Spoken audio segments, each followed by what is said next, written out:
we will be studying some portions of sociology optional chapter 1 which are there directly mentioned in your NCERTs, and the topics are sociology and its comparison with other social sciences. Okay, and the next topic which we will study today is sociology and how is it different from common sense. So these two topics are very well elaborated in your NCERTs, and we will be studying these topics to the level of your optional batch quality. ठीक है, तो अब यहाँ पे there are mota there are 5 areas, 5 sciences with which we compare sociology. First is history, then we will move on to economy, how it is different from sociology, then political science, then psychology, and then anthropology. So these are the 5 areas where the comparison with sociology is there. So let's start with history. So we will be making a table कि history की जो study है how is it different from sociology study. In last lecture we studied that sociology is the systematic study of society. Society में बहुत कुछ आता है, society में everything come, all aspects of society are studied in sociology, whether it be social institutions like religion, marriage, family, kinship, ठीक है, या फिर जो भी हम इसमें पढ़ेंगे हिस्ट्री, इकोनॉमी, उन चीज़ों का relation to other areas, to other institutions in society. Let's see, history का फर्स्ट पॉइंट क्या हो सकता है? What do you think, what does history study, what is its topic of study? History studies past societies, पुरानी societies, Ashoka के time पे क्या हुआ, गुप्ता के टाइम पे क्या हुआ, इंडस वैली सिविलाइजेशन में क्या हुआ. तो फर्स्ट पॉइंट जो आता है कि what do they study? History studies past societies. ठीक है, सोशियोलॉजी क्या पढ़ता है? सोशियोलॉजी में हम आज का समाज, वी स्टडी कंटेम्पररी सोसाइटीज. मकसद ही सोशियोलॉजी का ये था कि कंटेम्पररी चेंजेस जो आ रहे हैं, जो सोशल चेंजेस आ रहे हैं आज की तारीख में, आज के समाज में, उसको स्टडी करना मेन मकसद है सोशियोलॉजी का. ठीक है, इसमें आपके सब कुछ आता है, रिलीजन, मैरिज, जेंडर स्टडीज बहुत ज़्यादा आती हैं, कास्ट, ट्राइब. ठीक है, देन सेकंड पॉइंट क्या आता है हिस्ट्री में, और हम क्या पढ़ते हैं? History, how is it different from sociology? It is different. History में हम फैक्ट्स पढ़ते हैं. पानीपत की लड़ाई कब हुई, कॉन्क्रीट डिटेल्स, कौन से सन में हुई, किस 2 पार्टीज के बीच में हुई, कौन से 2 राजा के बीच में हुई, कौन कौन से किंगडम्स थे, विच 2 किंगडम्स फॉट. ठीक है, तो यहाँ पे हम फैक्चुअल बहुत होती है हिस्ट्री, फैक्ट्स बहुत होते हैं, concrete details we study. Sociology में हम क्या पढ़ रहे हैं?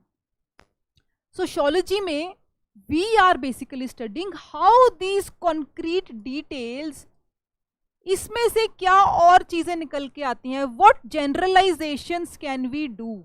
मतलब क्या है? मतलब ये है कि अगर पानीपत की लड़ाई हुई तो उसमें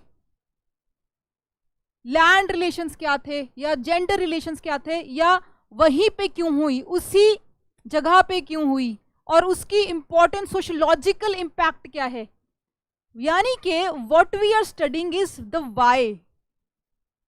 we ask the question why. Facts तो पढ़े, बट वो फैक्ट्स ऐसे क्यों हो रहे थे? अशोका के टाइम पे, Ashoka, he was a very famous emperor, he was a fighter. एकदम से ही बिकम्स पीसफुल. ठीक है, after the war of Kalinga in Orissa he becomes peaceful, he starts preaching Buddhism. तो why, What were the reasons? उस सोसाइटी में क्या हो रहा था ऐसा? अगेन हिस्ट्री में उस टाइम की सोसाइटी जो थी, तो sociology, what will sociology study के at that time how was the caste system, what was the position of women, were women allowed to rule a kingdom, ऐसे सवाल. ठीक है, वहां पे लैंड, क्या लैंड प्राइवेट प्रॉपर्टी थी, क्यों नहीं थी, क्या एक दलित को या एक लोअर कास्ट को was he allowed to own a land, did he had low land owning rights. तो ये सब चीजें हम सोशल इंपैक्ट पढ़ते हैं उन कॉन्क्रीट डिटेल्स का. फिर आता है हमारा what do you think what can be the third point in terms of, let me give you hint, data collection कैसी होती है. How do we come to know about past societies? What is our source of data collection when we have to study history? When we have to study past societies? कैसे पता चलता है हमें Indus valley civilisation के बारे में? We go through excavations.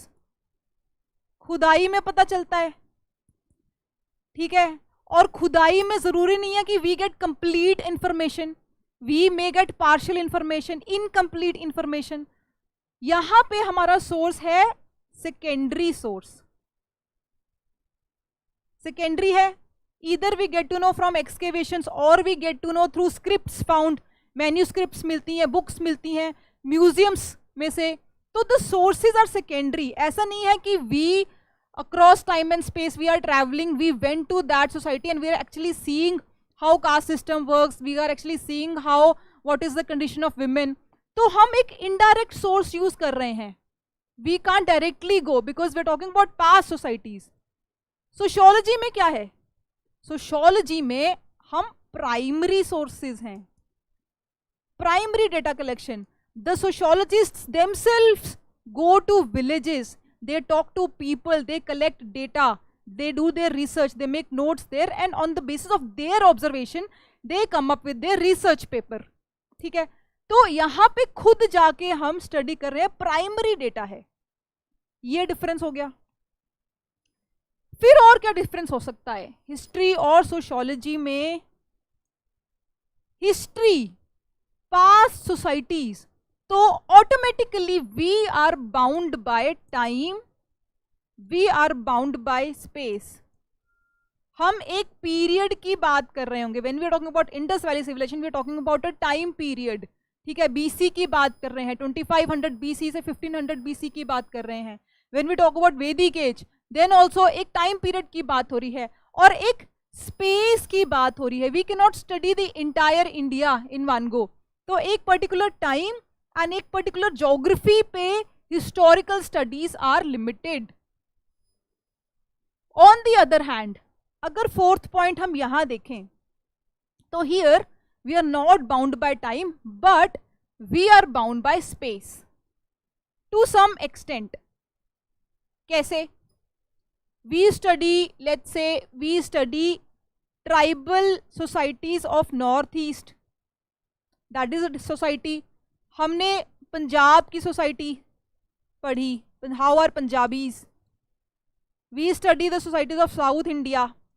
तो space के बेसिस पे, ज्योग्राफी के बेसिस पे we can differentiate, but as far as time is concern we are studying contemporary societies, present societies. तो वो कंस्ट्रेंट नहीं है यहाँ पे. ठीक है, अंडरस्टूड.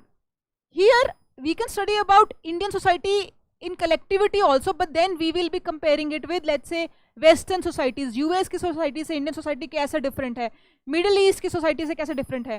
कंपैरेटिव सोशियोलॉजी भी इसको बोलते हैं. दुर्खीम ने इसको कंपैरेटिव सोशियोलॉजी भी बोला है कि हम कंपैरेटिव मेथड बहुत यूज करते हैं यहाँ पे. फिर और क्या डिफरेंस हो सकता है? और हिस्ट्री और सोशियोलॉजी में what do you think can be the difference? अब इसमें हम ओवरलैप देखते हैं. डिफरेंसेस मोटे मोटे हमारे हो चुके हैं. एक whenever you give a comparison of different social sciences, sociology whenever it is compared to whether history or economy or economics or political science, in the end the last point of your answer should be the overlap. क्योंकि in today's time देखो, sociology is a 200-year old discipline. ठीक है, तब जब ये शुरू हुआ था और हिस्ट्री जब शुरू हुई थी, हम वहां से शुरू करते हैं कि मोटा मोटा डिफरेंसेस क्या थे. But in today's time, in contemporary times, all the sociological, all the social sciences, they are overlapping to a large extent. तो history, there are some fruitful exchanges between history and sociology. There will be some fruitful exchanges when we study the comparison between sociology and economics. तो ये जो overlap है, this should be your last point. History में till now we were studying only concrete details, but overlap क्या हो रहा है आज की तारीख में? Historians what are they studying? They are also studying its social, the society at that time, what kind of society was there. आप history के भी आर पास की एनसीईआरटी है 1 2 3, देयर यू विड सी कि they talk about society also, the gender relation. Razia Sultan when she became a ruler, तो कितनी ज्यादा backfire हुआ था, ठीक है। People at that time were not able to accept a female ruler, ठीक है, ऐसी चीजें।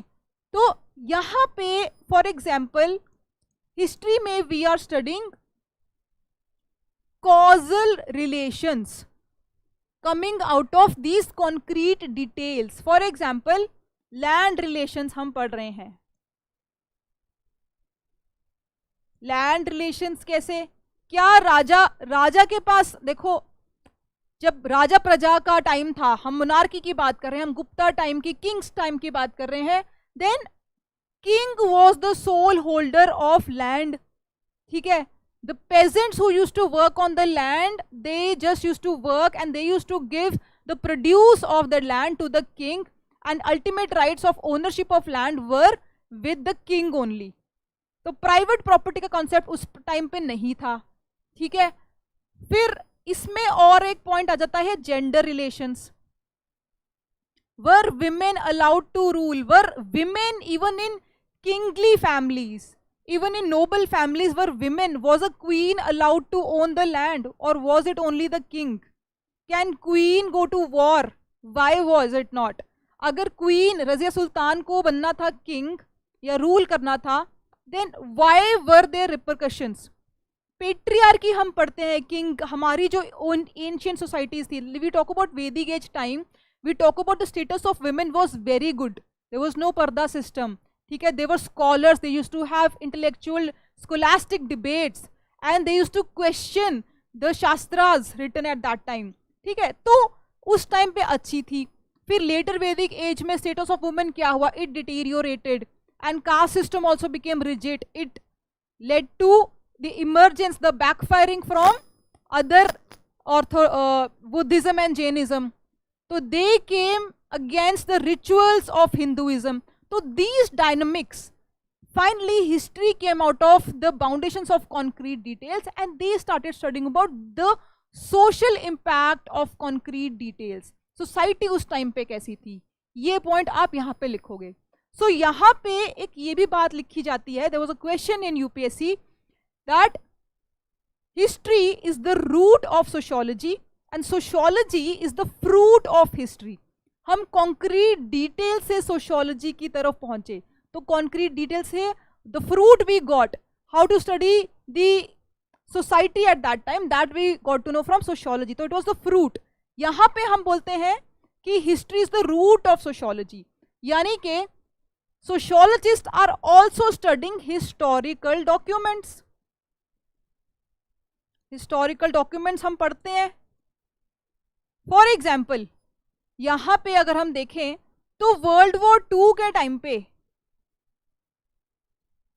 विमेन को, how was the condition of women changed by world war 2? This is a very interesting fact, ठीक है।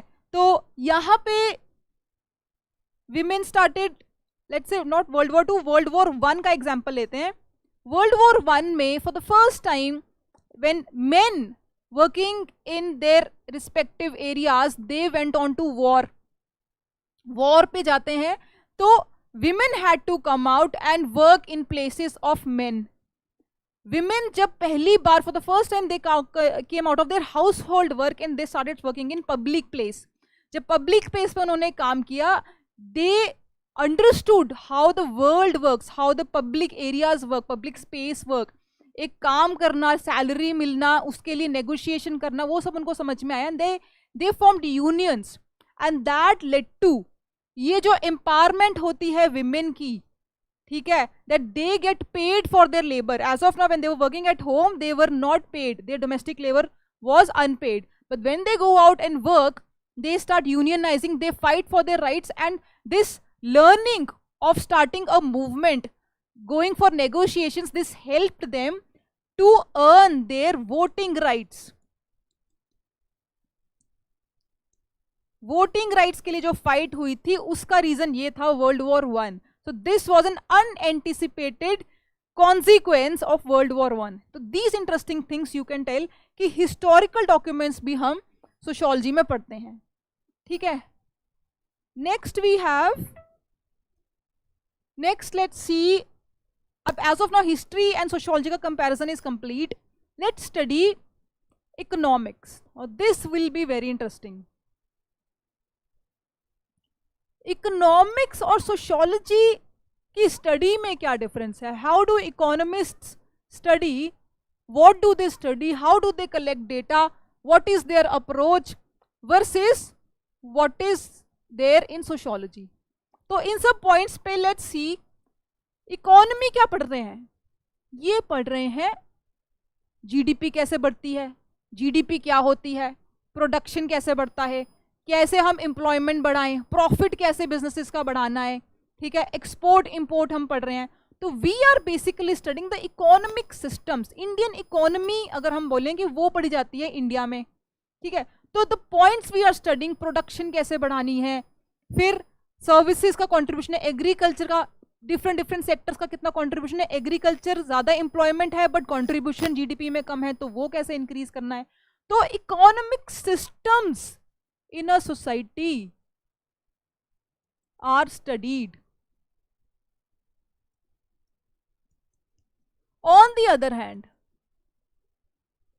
सोशियोलॉजी में हम क्या पढ़ रहे हैं? सोशियोलॉजी में हम पढ़ रहे हैं कि भाई ये जो इकोनॉमिक सिस्टम है, what is there impact on society. जब लॉकडाउन लगा था, पैंडेमिक के टाइम पे जब लॉकडाउन लगा था, वी ऑलरेडी न्यू कि भाई लॉकडाउन लगेगा तो जीडीपी कम जाएगी, प्रोडक्शन नहीं हो पाएगा, industries will be shut down. But little did we know its social impact on the society, that was not taken into consideration, and that is the reason जो daily wage labourers थे, they suffered miserably because their earnings were hand to mouth. जब उनको daily level पे काम नहीं मिलेगा, specially the migrant labourers in metropolitan cities like Bangalore, like Delhi, like Mumbai, then they started traveling kilometers, hundreds of kilometers from Delhi to Bihar by walk or by bicycle, because we did not anticipate, we did not take into consideration that lockdown not only will it have economic impact, but इस economic impact से social impact क्या होगा? It led to increase in the prices of oxygen cylinders. You remember oxygen cylinders black में मिलने लग गए थे उस टाइम पे, ठीक है। It led to elderlies could not meet their younger ones for months, for 6 months. Holi पे लगा था ये लॉकडाउन, दिवाली तक you are not able to meet your family members. तो फैमिली पे क्या इफेक्ट पड़ता है? It actually led to depression. It actually led to domestic violence because people were working from home. Husband, wife who actually could avoid 8 hours from each other working in their respective offices, they had to live together. Domestic violence की जो complaints थी वो बहुत ज़्यादा बढ़ गई थी police stations में। तो these were the social impacts of an economic decision, ठीक है। ये लिंकेज होती है इकोनॉमिक और सोशियोलॉजी की स्टडी में। नेक्स्ट आ जाओ। Next, what do you think can B other differences? और क्या डिफरेंसेस तुम सोच सकते हो?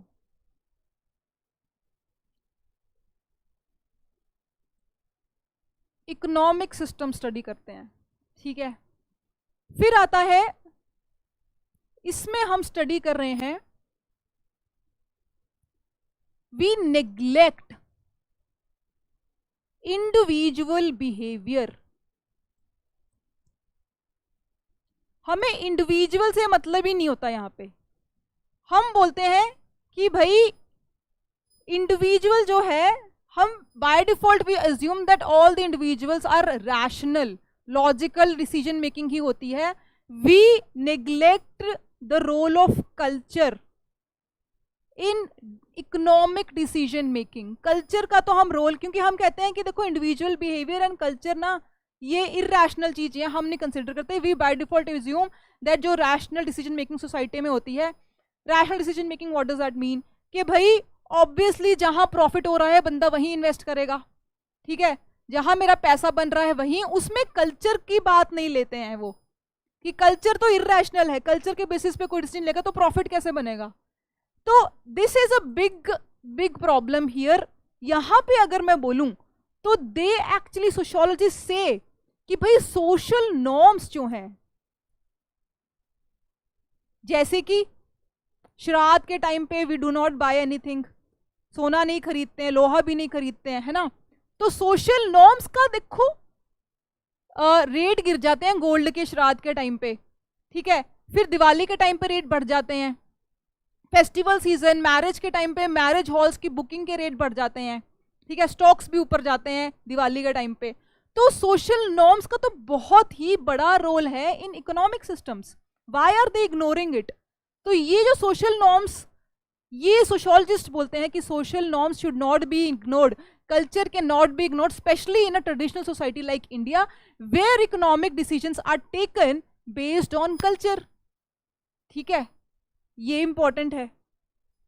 अब देखो किसी एक सीजन में शादियां ज्यादा होती हैं, शादी marriage is also an economic decision, खर्चे होते हैं, मैरिज हॉल बुक होता है, but that again is dependent on your shubh muhurat. जब निकलेगा पंडित जी बोलेंगे तभी वो होगा, और उसके साथ की जो इकोनॉमी है दैट रिवॉल्व्स अराउंड जो शुभ मुहूर्त कब निकलेगा। तो the economic decision of marriage is based on cultural values, based on the auspicious time of the year. ये चीज इग्नोर करते हैं ये लोग। थर्ड क्या हो सकता है? What do you think can be the third reason? यहां पे हम स्टडी करते हैं secondary data. What is the source of collection? आपको पता है इकोनॉमिक सर्वे छपता है, इकोनॉमिक सर्वे छपता है, सेंसस है, और मैक्रो लेवल पे हम डेटा कलेक्शन होती है, पूरे पूरे कंट्री का इकोनॉमिक सर्वे छपता है, ठीक है। तो पूरी एक इंडियन इकोनॉमी को समझने के लिए उसमें डिफरेंट सेक्टर्स कौन से काम कर रहे हैं, किसकी कितनी कंट्रीब्यूशन है जीडीपी में, कौन कितनी एम्प्लॉयमेंट दे रहा है, how is it performing over the years, हर सेक्टर में एक्सपोर्ट इंपोर्ट कितना हो रहा है। तो ये secondary data is the source and it is at macro level. On the other hand sociology में क्या है, सेकेंडरी डेटा तो है ही, जैसे कि हम we can here take the example of, हम नेशनल सोशल सर्वे का डेटा यूज करते हैं, हम नेशनल क्राइम रिकॉर्ड ब्यूरो का डेटा स्टडी करते हैं to understand the phenomenon of suicide, to understand violence against women, to understand violence against Dalits. तो secondary तो है ही, इसके साथ we study primary data also. The sociologists going to villages, going to urban areas, they stay there for 6 months a year, या tribal societies में वो रहते हैं, and they talk to people, सारी प्राइमरी स्टडी करके, फील्ड वर्क स्टडी करके they come up with the research. तो दोनों है यहाँ पे।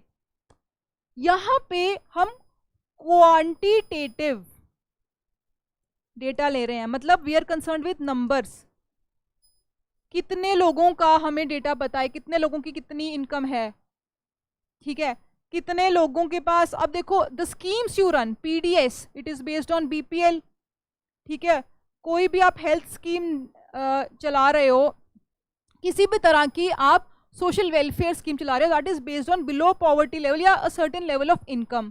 For determining that income we have to do a macro level quantitative survey, एक बड़े लेवल का सर्वे जहाँ पे बहुत ज़्यादा लोग हों, बहुत ज़्यादा हाउस होल्ड्स कवर हों, so that we can determine their income and we can run our schemes. Schemes कौन सी? इकोनॉमी वाली, इकोनॉमिक स्कीम्स, उनको इकोनॉमिक बेनिफिट्स दे रहे हैं, डायरेक्ट बेनिफिट ट्रांसफर दे रहे हैं। तो यहाँ पे quantitative data is more important. यहाँ पे क्वांटिटेटिव तो है ही, हमें क्वालिटेटिव डेटा भी हम स्टडी करते हैं। हमने 100 हाउस होल्ड स्टडी किए, on the basis of that we try to generalize. एक छोटे से विलेज में एक सोशियोलॉजिस्ट ने जाके स्टडी करी एंड ही सेज कि भाई मेरे को ये फिनोमेना दिखा है and I think this phenomena can be applied to rest of the Indian society. तो क्वालिटेटिव भी यहां पे है। ठीक है, ये आपको क्लियर है। फिर आता है आपका कि हम अप्रोच क्या फॉलो करते हैं दोनों केसेस में। What kind of approach do we follow in economics and what kind of approach do we follow in sociology. Approach की अगर मैं बात करूं तो अप्रोच हमारी है यहां पे डिडक्टिव। क्वांटिटेटिव मैंने आपको बता दिया है। And we go for technical solutions here. This is very interesting कि भाई हमें बोलते हैं टेक्निकल सॉल्यूशंस की बात करते हैं। टेक्निकल सॉल्यूशन मतलब क्या है कि भाई जीडीपी नहीं बढ़ रही, जीडीपी बढ़ानी है, सर्विस सेक्टर को पुश करो, मैन्युफैक्चरिंग सेक्टर को पुश करो, but we do not understand the fact the service sector को पुश किया तो एम्प्लॉयमेंट तो हमारी सारी एग्रीकल्चर सेक्टर दे रहा है। Why don't we push that और why don't we try to bring more number of employment opportunities in service sector. ये जब चीजें होती हैं कि हम टेक्निकल सोल्यूशन तो दे रहे हैं but on the basis of that we are not considering it social impact.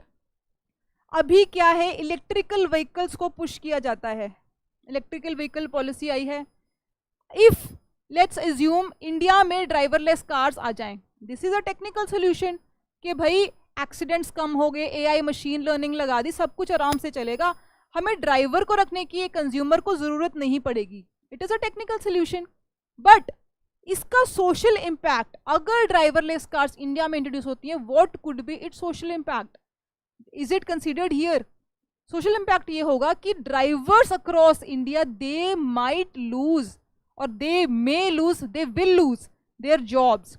अगर मान लो बहुत सक्सेसफुल, अगले 10 साल की बात कर लेते हैं, तो ड्राइवर्स की जॉब्स चली जाएगी। एंड ऑलरेडी इंडिया में अनएम्प्लॉयमेंट बहुत ज्यादा है, we are a big population.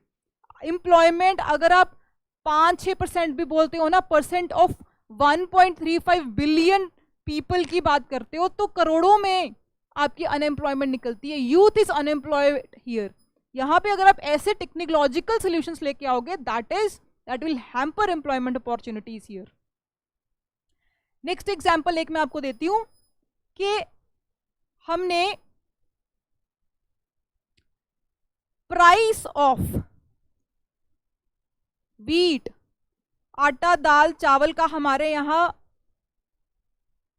Price controlled है, ठीक है, पब्लिक डिस्ट्रीब्यूशन सिस्टम में भी कंट्रोल्ड है। Number of schemes are there कि सरकार जो है खुद बहुत सस्ते दामों पे बेचती है और मार्केट में भी इसका दाम कंट्रोल्ड है। माने कि जब when a farmer goes into the market and sells his produce for which he worked for so many months, toiled under the sun, उसका जो प्राइस है that has been controlled for so many decades.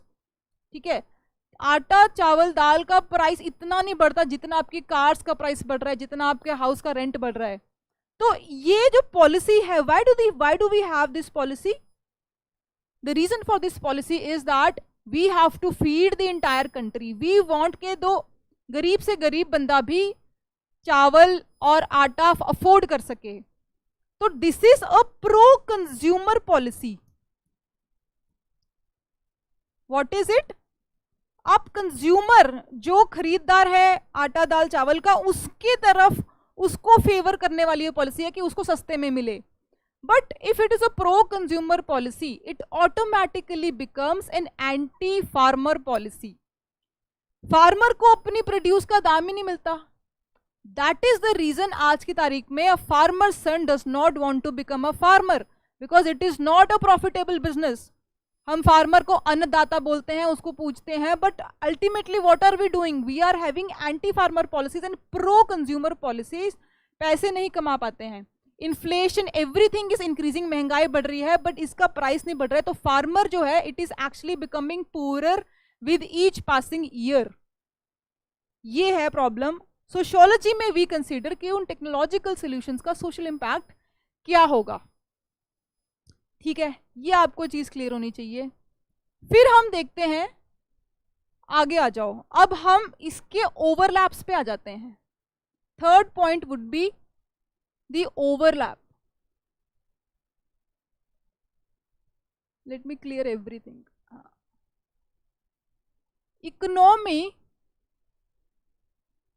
Economy और socio में overlap क्या है? No this is very very interesting. ये अगर आप लिख के आते हो you will definitely get extra marks. Nobody teaches you these days कि ओवरलैप भी लिखना होता है. तो ओवरलैप में आप लिखोगे जो स्टडीज हुई है इकोनॉमिक्स में सोसाइटी को इंक्लूड करते हुए, इसमें you will definitely write the name of Abhijit Banerjee who recently received Nobel prize. मिला इनको इकोनॉमिक्स में. क्यों मिला है इनको? Because he worked on the topic of alleviating poverty. ठीक है, उसकी इकोनॉमिक्स को स्टडी किया था. Poverty is a social problem, गरीबी है, लोग गरीब हैं, उसको एलिविएटिंग पॉवर्टी टॉपिक इन्होंने स्टडी किया. तो he actually try to solve a social problem through economics. यहां पे आप एक और नाम लिखोगे, definitely you will write the name of Amartya Sen and his contribution in welfare economics. इसके लिए भी इनको नोबेल प्राइज मिला है. ये भी स्टडी आप लिखोगे कि भाई सिर्फ प्रॉफिट के लिए नहीं इकोनॉमिक्स यूज होती, welfare economics, how the lower most strata of society should also be benefited. ऐसी इकोनॉमिक पॉलिसीज आपकी होनी चाहिए. एंड इसमें the best example you can give, जो आपके आंसर में 4 चांद लगा देगा, that is of Mohammad Yunus, a Bangladeshi who also got Nobel prize because he came up with the concept of something called ग्रामीण बैंक. बांग्लादेश में ग्रामीण बैंक्स became hit. क्यों? ये ऐसे छोटे छोटे बैंक्स थे, ये माइक्रो फाइनेंस इंस्टीट्यूशंस पे बेस्ड है. Micro finance, don't get scared by this word. Micro finance मतलब कि ये ग्रामीण बैंक ऐसा था जो बहुत छोटे छोटे माइक्रो लेवल के लोन देता था. मतलब कि समथिंग एज लो एज 100 रुपए का, 500 रुपए का loan to the poorest section of society. देखो जो बैंकिंग सिस्टम है इंडिया में या all over the world, it ignores the lower most section of society by saying that they do not have the loan paying capacity. Credibility नहीं है उनका. But अगर हम एक ऐसा बैंक बना दे जो टारगेट ही उनको करता है, जो छोटे से छोटा लोन दे which they can pay back in some time by working hard, तो ये this actually became a major success and it brought so many lakhs of people out of poverty in Bangladesh. तो ये आप, this is a very very good example. फिर हम देखते हैं, ये हो गया आपका. अब लास्ट द कंक्लूडिंग स्टेटमेंट आप लिखोगे when you compare sociology with economics. It is a statement by Pierre Bourdieu, French guy. He says कि जो ट्रू इकोनॉमिक्स है, what should be the aim of a true economics? It should not just study the economic consequences कि profit बढ़ रहा है, corporates का profit कैसे बढ़ाना है, बिजनेसेस का प्रॉफिट कैसे बनाना है, वो हमारा मुद्दा नहीं होना चाहिए. उनको जो कॉस्ट लग रही है हमने वही स्टडी नहीं करनी है. We should, a true economics should study all the costs involved. All costs involved मतलब क्या है कि एक इकोनॉमिक डिसीजन अगर लिया गया है तो उसका क्राइम रेट से कोई लिंक है. Does it increase crime rate? Does it increase suicide rate? आजकल की कॉर्पोरेट कल्चर देखो, very toxic work culture. 14 to 18 hours of working. People are actually committing suicide because they are not getting promotions और they are committing murders also. Crime भी बढ़ रहा है. आपने बहुत रेयर एक केस देखा होगा कि people working so hard for promotions, for competitiveness in their offices, because he could not get promotion. One case, IM guy, he could not get promotion. He murdered the guy who got promotion. So this cutthroat competition in corporate culture, this is the one of the costs we are paying for an economic decision. इसमें Pierre बोर्दियू एक और, क्योंकि he is a French economist, ये एक और example देते हैं कि फ्रांस में मेडिसिन का यूज पे इन्होंने स्टडी करी कि मेडिसिन कौन सी यूज होती हैं. And it came out in the entire Europe France is the biggest consumer of tranquilizers, a medicine which is used to heal your anxiety to keep you calm. तो tranquilizers, अब ये तो चलो अगर मैं इसको कॉरपोरेशंस की तरफ से देखूं, if I am a business, if I am a pharma company, मैं तो बोलूंगी कि चलो फ्रांस चलते हैं, फ्रांस में प्लांट लगाते हैं, वहां बिक्री होगी. This is an economic angle. But as a sociologist I would say कि why is the society in France so depressed? Is it so anxious that they are consuming medicines to control their anxiety? ऐसी क्या problem चल रही है? Why are they so depressed? What is the problem that they are going through a mental problem and they have to consume these medicines on a large scale at a country level? तो ये जो है, this is the linkage कि आप economic angle से किसी problem को कैसे देखते हो और sociological angle से कैसे देखते हो. Hope you are understanding. ठीक है, अब next आ जाओ. नेक्स्ट हम पढ़ लेते हैं, इकोनॉमिक्स हो गया, हिस्ट्री हो गया, पॉलिटिकल साइंस. पॉलिटिकल साइंस और सोशियोलॉजी को, पॉलिटिकल साइंस अगर आप में से किसी ने लक्ष्मीकांत पढ़ी है या नाम भी सुना है, तो पॉलिटिकल साइंस के बीच में जो भी पॉइंट्स लिखने हैं वो आप इजीली समझ जाओगे. एंड सोशियोलॉजी मैं आपको बता दूंगी. ठीक है, पॉलिटिकल साइंस के अंदर हम सबसे पहले टॉपिक क्या पढ़ते हैं, डेफिनेशन क्या है, what do we study in political science. Political science में हम पढ़ रहे हैं, वी स्टडी स्टेट की मशीनरी. क्या मतलब है इसका? मतलब ये है कि सरकार कैसे चलती है, सरकार में क्या ऑर्गन्स होते हैं. लेजिस्लेचर है जो लॉज बनाती है, ठीक है, गवर्नमेंट है जो एग्जीक्यूटिव डिसीजन लेती है, पॉलिसी मेकिंग, कौन सी स्कीम चलानी है, कौन सी पॉलिसी लेके नहीं. ब्यूरोक्रेसी बैठी है, जो पॉलिटिशियन जो भी बिल पास होता है उसको इम्प्लीमेंट करने के लिए ब्यूरोक्रेट्स बैठे हैं, उसको ग्राउंड लेवल पे पॉलिसीज को इम्प्लीमेंट करने के लिए पूरी मशीनरी बैठी है, पूरा एडमिनिस्ट्रेशन बैठा है. फिर जुडिशरी बैठी है, supreme court is there, high courts are there, कि भाई justice should be there. So this all constitute the government, the state machinery. And we also study how power is distributed. Power भी पढ़ते हैं, किसके पास कितनी power होनी चाहिए, hierarchical system है. ठीक है, तो ब्यूरोक्रेसी में जो हायर लेवल पे है, जॉइंट सेक्रेटरी लेवल पे, उससे ज्यादा पावर होगी, नीचे नीचे जाओगे. ठीक है, तो power is also distributed. How power is distributed in the government, government के अलग अलग ऑर्गन्स में. ठीक है, ये हम पढ़ते हैं. सेकेंड पॉइंट आते हैं, अब इसमें पावर के डिस्ट्रीब्यूशन का जैसे आप एग्जाम्पल ले लो कि जैसे रिसेंटली क्वेश्चन आया था कि National Commission for scheduled tribe या शेड्यूल्ड कास्ट जो हैं उनके पास पावर ही नहीं होती, दे कैन ओनली एडवाइज. तो जिन जिन ऑर्गन्स ऑफ गवर्नमेंट के सिर्फ एडवाइजरी रोल है, जैसे कैग है, comptroller and auditor general of India, वो भी उनके पास भी एडवाइजरी, वो बस एक बाद में रिपोर्ट आती है कि भाई ये नुकसान हुआ था पिछले साल के टाइम में, पिछले फाइनेंशियल ईयर में, तो ऐसे हमारा इतना प्रॉफिट और लॉस, इतना हमारा नुकसान हो गया पैसों का. तो पावर कम है. पावर जब ज्यादा होगी तभी एक स्ट्रॉन्ग इंस्टीट्यूशन बनता है. तो national commission of scheduled caste या शेड्यूल्ड ट्राइब को अगर हम पावर नहीं देंगे तो that is just a optics के लिए है, मतलब दिखावे के लिए है कि बस बनाई है हमने एक नेशनल लेवल, हम we are taking care of the problems faced by scheduled caste, but actually में no power has been given. अभी रिसेंटली भी होता कि नेशनल कमीशन फॉर ओबीसीज, इतने टाइम तक उसका कोई चेयरमैन ही नहीं था, उसका कोई हेड ही नहीं था, दैट सीट वाज वेकेंट. तो दीज आर जस्ट ऑप्टिक्स, दिखाने के लिए, but reality is little different. Society, sociology में we know, we study all the aspects of society. We अब इसके रिस्पेक्ट में जब कंपैरिजन हो रहा है, वी विल राइट कि जो स्टेट मशीनरी है या सरकार है उसका सोसाइटी पे क्या इम्पैक्ट पड़ता है.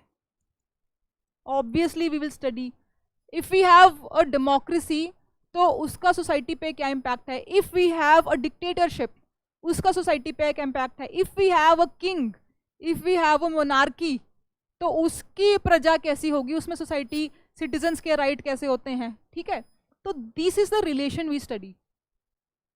नेक्स्ट आ जाओ.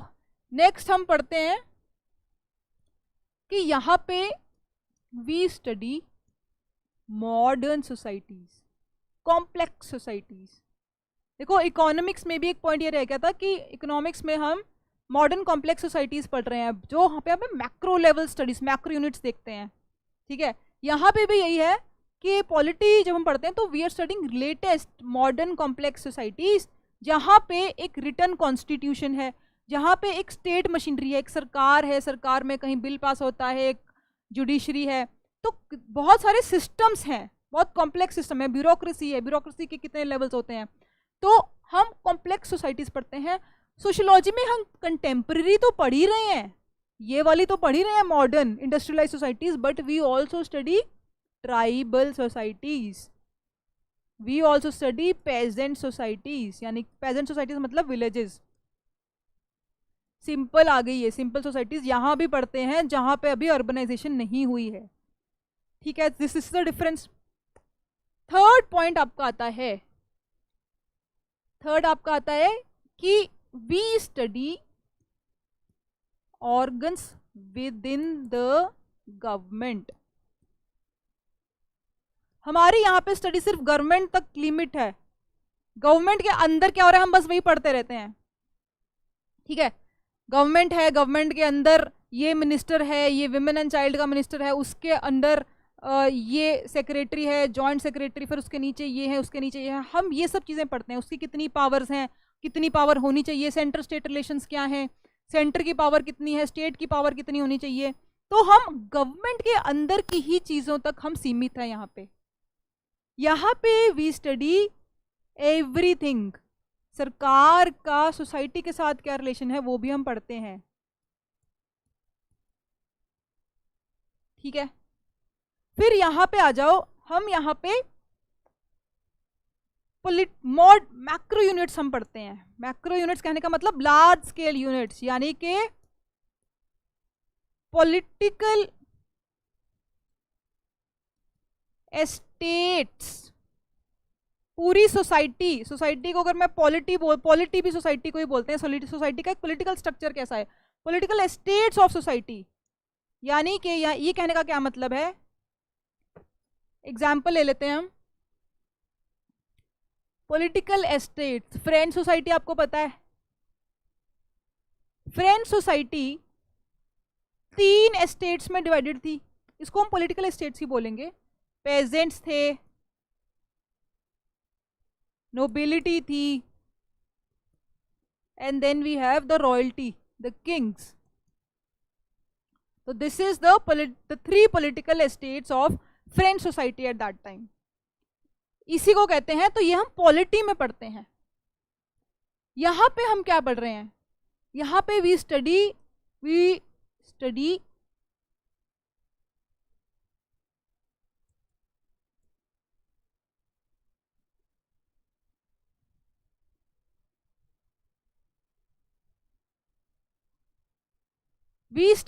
Micro units. माइक्रो यूनिट्स कैसे, अब ये जो मैंने डायग्राम बनाया, ठीक है, नोबिलिटी, पेजेंट्स, यहाँ पे रिलीजन है, यहाँ पे मैरिज है, यहाँ पे फैमिली है, यहाँ पे इंडियन सोसाइटी में कास्ट भी होगी, तो ये रिलीजन इस पेजेंट सोसाइटी में कैसे काम कर रहा है, ठीक है। यहाँ पे विमेन का स्टेटस क्या है इस लेवल पे, या किंग्स के लेवल पे women, are they more empowered और are they lesser empowered than the status of women in peasant society, ठीक है। यहाँ पे चर्च आ जाता है, नोबिलिटी में चर्च आ गया, तो चर्च का रिलीजन का क्या रिलेशन है किंग्स के साथ, रिलीजन का क्या रिलेशन है पेजेंट्स के साथ, हाउ डज इट इम्पैक्ट। तो छोटे छोटे जो माइक्रो यूनिट्स हैं, रिलीजन हो गया, फैमिली हो गया, मैरिज हो गया, जेंडर स्टडीज होगी, विमेन की सिचुएशन, पेजेंट्स की सिचुएशन, ये सब हम छोटे छोटे यूनिट्स पढ़ते हैं सोशियोलॉजी के under, and we do not study the entire macro units like the political estates of society, ठीक है। ये आपको क्लियर है। फिर हम देखते हैं कि अब जब भी आप कोई भी आंसर लिखते हो तो always do mention the type of data collection, उससे आपका एक पॉइंट एक्स्ट्रा बन जाता है। क्या पॉलिटिकल साइंस में और सोशियोलॉजी में डेटा कलेक्शन कैसा होता है, तो यहाँ पे डेटा कलेक्शन क्या हो रहा है, सेंसस, सरकार को कोई भी डिसीजन लेना है सेंसस के बेसिस पे होता है।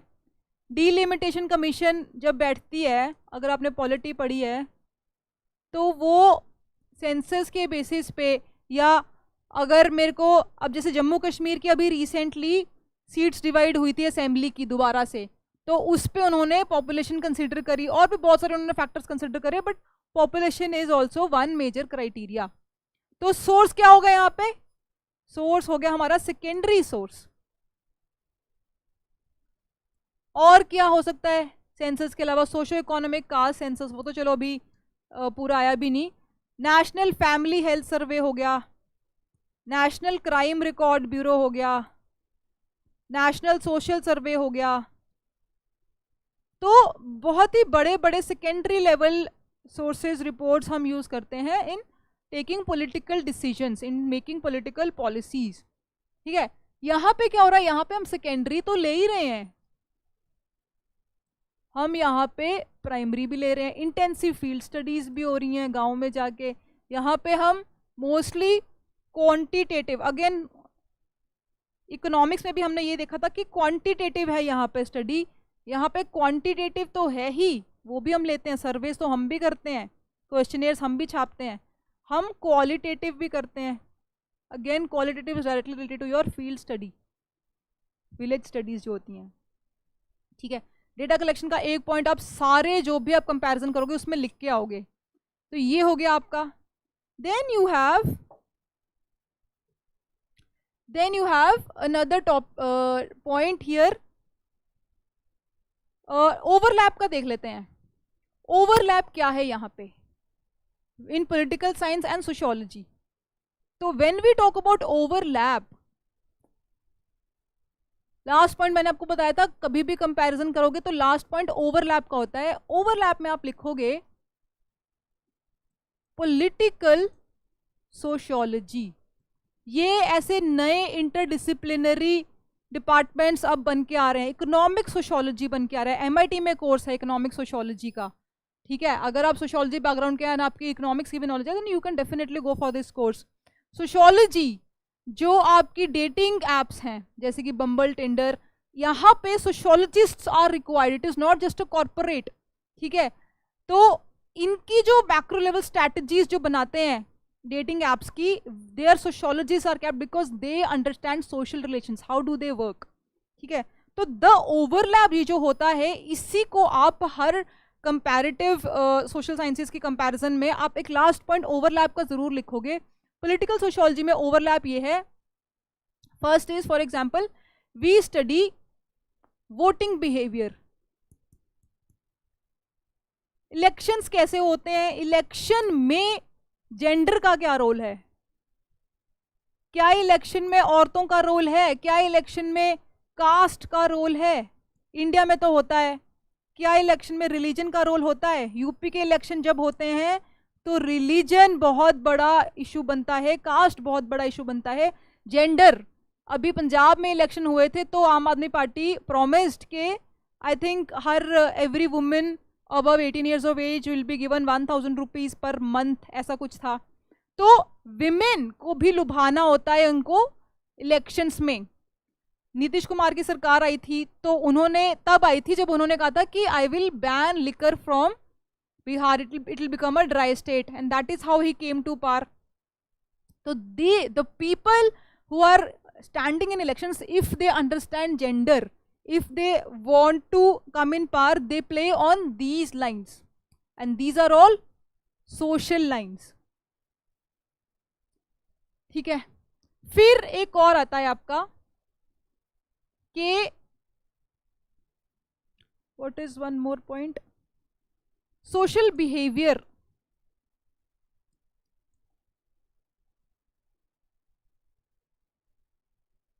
यहाँ पे अगेन वोटिंग का ही एक और पहलू अगर हम देखें तो इलेक्शंस जब होते हैं, इलेक्शंस में और भी बहुत सारी चीजों का रोल आता है, नॉट जस्ट दीज फैक्टर्स। ठीक है, इसमें we can talk about elderlies के राइट्स, एल्डरली राइट्स। ठीक है, यूएस की अगर मैं बात करूं, यूएस में why is right now transgender a big issue? US में अबॉर्शन का इतना बड़ा इशू क्या है? Abortion has become a political issue in US, but it will never be a political issue in India. India में आपका हिजाब can become a political issue, India में आपका ट्रिपल तलाक can become a political issue, temple Ayodhya temple के issue बनता है. But US में देखो, यूएस में अलग तरह के इश्यूज हैं. अबॉर्शन हो गया, ठीक है, रिसेंटली उनका जजमेंट आया था वहां पे सुप्रीम कोर्ट ने, that abortion rights were taken back.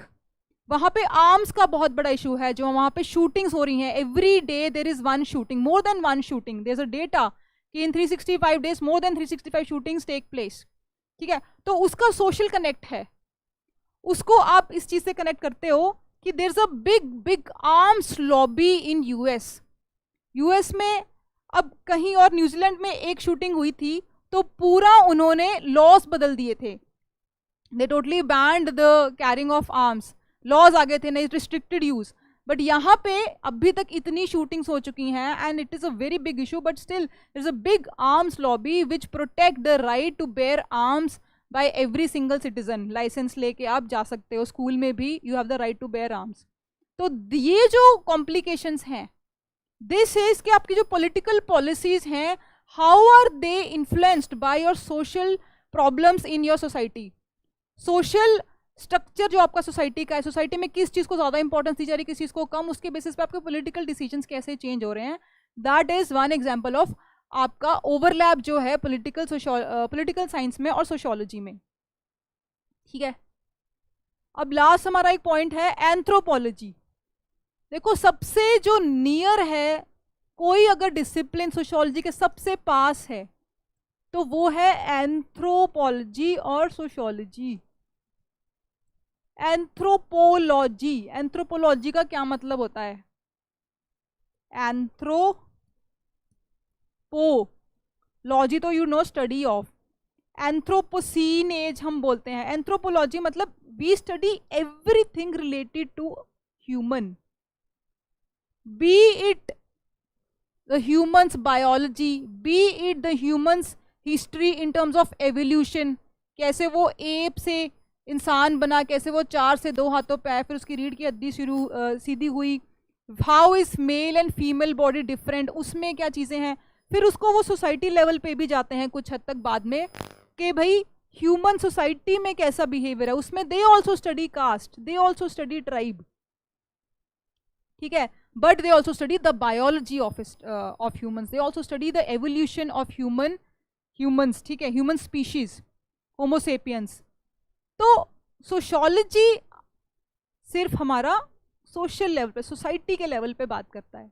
First point अगर हमें लिखना होगा, हम यहाँ पे ये लिखेंगे एंथ्रो में कि ये they study simple societies, they basically study tribal societies और द सोसाइटीज, आइलैंड पे जो सोसाइटीज रहती हैं which are untouched by the forces of civilisation.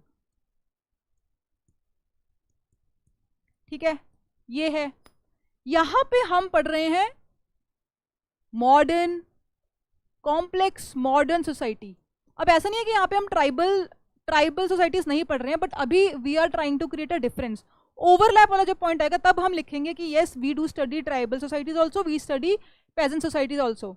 अभी हम फर्स्ट पॉइंट में डिफरेंस बता रहे हैं कि we study modern complex and industrial urbanized societies. ठीक है, और क्या पॉइंट है? और पॉइंट है हमारा सेकंड पॉइंट. अब यहां पे they mostly focus on qualitative approach. ये ना प्राइमरी स्टडी करते हैं. ये ऐसे नहीं है कि पूरा इंडिया का सर्वे करने लग गए, क्वेश्चनर भेज दिया.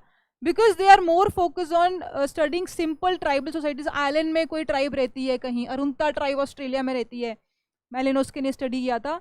तो ये इनका मकसद होता है कि हम छोटी सी एक सिंपल सोसाइटी को ही स्टडी करेंगे. तो ये खुद जाते हैं एंथ्रोपोलॉजिस्ट, उसको स्टडी करते हैं और उसके बेसिस पे अपना रिजल्ट लेके आते हैं. बट सोशियोलॉजी जो है वो अगेन वही पॉइंट है कि वो क्वालिटेटिव और क्वांटिटेटिव दोनों करते हैं, प्राइमरी सेकेंडरी दोनों करते हैं. Because we study urbanize industrialize society, तो बहुत बड़े स्केल पे भी हमें स्टडी करनी पड़ती है यहाँ पे, इसलिए we have to go for quantitative approach also, we have to go for secondary data collection also. Third point यहाँ पे आप क्या लिखोगे, यहाँ पे आप लिखोगे कि एक पॉइंट आता है कि एंथ्रोपोलॉजी जो है it study societies different from their own, different from their own. Different का क्या मतलब है, अब देखो एंथ्रोपोलॉजी का जो जन्म है वो वेस्ट में हुआ है, तो वेस्ट में तो there was a clear cut difference between tribal societies जो बिल्कुल आइसोलेटेड अपना अलग रहती हैं and the urban industrial societies, तो they are studying societies different from their own. So this is true only for western thinkers, western societies, this can not be true for Indian society, क्योंकि India में tribals जो हैं they live with the mainstream society also. Santhals और हर state में, पंजाब को छोड़ के हर स्टेट में शेड्यूल्ड ट्राइब्स को रिजर्वेशन मिलती है, शेड्यूल्ड ट्राइब्स आर देयर।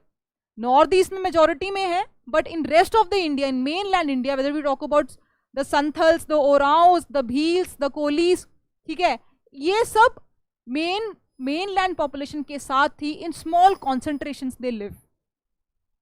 तो यहाँ पे जब इंडियन सोसाइटी की बात कर रहे हैं, there we are not studying societies different from our own, they are mixed up, ये पॉइंट है। फिर अब हम बात कर लेते हैं इनमें फ्रूटफुल एक्सचेंजेस क्या है, देखो बहुत क्लोज ये है, तो यहाँ पे फ्रूटफुल एक्सचेंजेस की अगर हम बात करें तो एंथ्रोपोलॉजी ने सोशियोलॉजी को क्या दिया, सोशियोलॉजी ने एंथ्रोपोलॉजी को क्या दिया, एंथ्रोपोलॉजी ने हमें दिया फील्ड वर्क, कि भाई आप गांव में जाओ, क्योंकि ये आइलैंड, ये ट्राइब्स को देखने जाते थे आइलैंड्स पे, तो ये फील्ड वर्क की जो participant observation,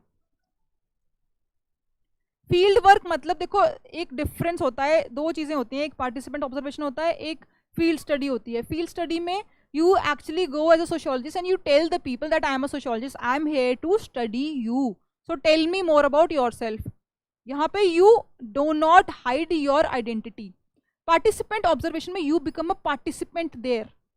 if they are sacrificing a child, if a tribe is sacrificing a child for making their god happy, you would not stop them, you will be an observer there only, ठीक है।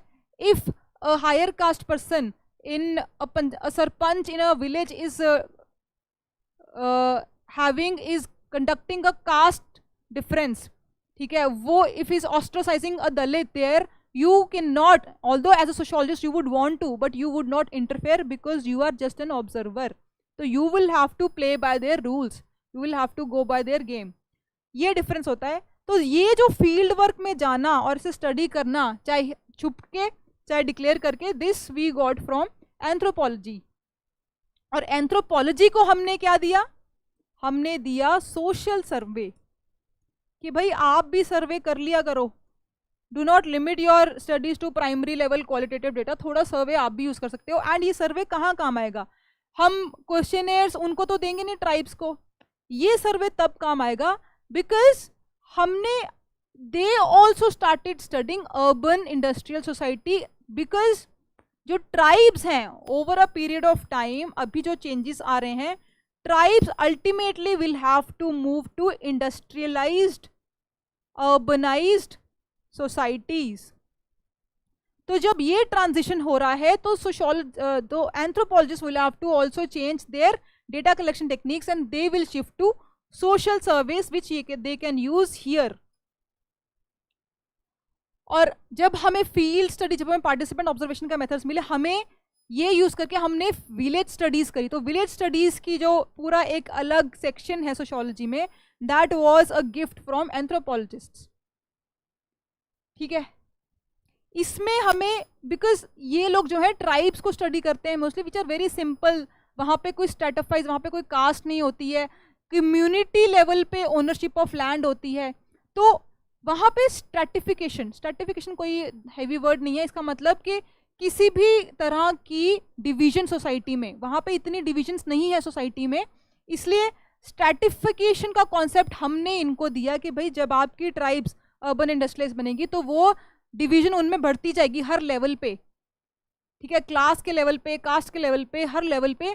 तो इसलिए हमने उनको urbanised industrial society पढ़ने का भी topics दिए, हमने उनको बोला कि आप स्ट्रैटिफाइड सोसाइटी ऐसे पढ़ते हो, इन्होंने हमें ट्राइब्स को पढ़ने का तरीके बताए कि आप फील्ड वर्क करो, आप पार्टिसिपेंट ऑब्जर्वेशन करो। These were the fruitful exchanges between these two fields.